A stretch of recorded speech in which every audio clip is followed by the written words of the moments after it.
वह शुरू से ही मेरे साथ अच्छा व्यवहार नहीं करती थी। उसके व्यवहार से तंग आकर मुझे फोन पर तीसरा तलाक देना पड़ा। यह बातें उसने प्रेस विज्ञप्ति जारी कर दिया है। उन्होंने बताया कि मेरी शादी 18 वर्ष पूर्व भाटी निवासी सलमा खातून के साथ हुई थी। शादी के बाद से वह लगातार मेरे साथ लड़ाई झगड़ा करती रही। साथ ही अपने भाइयों को बुलाकर मुझे मारपीट भी करती थी। कई बार सुलह के लिए पंचायती भी हुई, परंतु सुलह नहीं हो सका।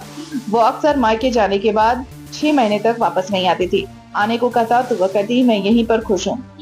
मैं 1 साल के लिए काम करने के लिए सऊदीया गया था। 5 माह पूर्व वापस आया तो उसे मायके से घर आने को कहा, लेकिन वह नहीं आई। 4 माह पूर्व अंतिम बार पूछा कि घर आना है कि नहीं, तो वह आने से मना कर दी और बोली कभी नहीं जाऊंगी।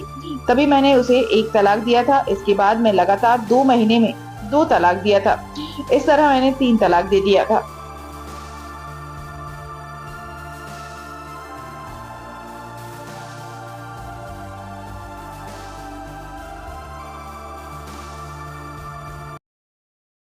मामला यह है कि मेरा शादी को 18 साल हो गया है और शादी के बाद से ही झगड़ा झंझट शुरू से करती थी। मेरी वाइफ सलमा खातून भाटी की रहने वाली है, शमशेर खान की बेटी बड़ी वाली। उसका कहना था कि हम इतना आदमी का खाना नहीं बनाएंगे, इतना आदमी का कपड़ा नहीं धोएंगे। तो मेरा अब्बू जो है अलग कर दिया हम लोग को, बोले कि तुम्हारा तो कम से कम खाना बनाएगी ना, तुम्हारा तो कम से कम देखभाल करेगी ना। उसके बाद में ये बोलने लगी।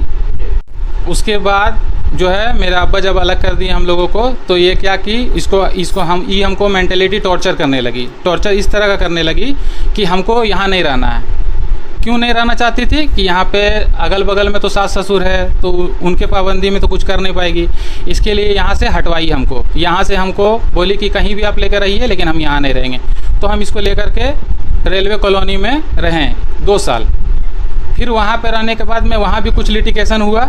उसके बाद में फिर वहाँ से बोली कि हमको भाटी में रहना है। फिर उसको भाटी में लेकर के गए। भाटी में आलम खान नाम करके एक आदमी था, उसका क्वार्टर हम भाड़ा में लिए और वहीं उसको लेकर के रखने लगे। लेकिन हमको लगा ऐसा कि घर जमाई बन करके हम नहीं रह पाए। हमारा और उसका टेंशन चलने लगा। वो हमको धमकी देने लगी कि तुम हमको पैसा दे दो, तुम्हारे साथ हमको नहीं रहना है। 10 लाख रुपया 10 लाख रुपया का डिमांड किया ये लोग। बोला का कि अब हम लोग भी नहीं रखना चाहते हैं, 10 लाख रुपया हमको दे दो और हम रिश्ता ख़त्म कर लेंगे। तो हमारा कैपेसिटी नहीं है भाई, हम ड्राइवर आदमी है, 6000 रुपया मेरा सैलरी है, तो हम कहाँ से दे पाएंगे 10 लाख रुपया।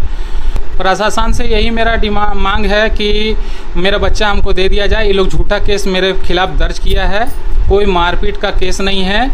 प्रशासन से मेरा यही डिमांड ये है, आवेदन है कि आप वेरिफिकेशन कर लें जितने भी आदमी यहाँ पे रहते हैं कि ऐसा कुछ भी आज तक नहीं हुआ है कि हमने उसके साथ मारपीट किया है। और मेरे माँ बाप हमको 18 साल से अलग कर दिए हैं।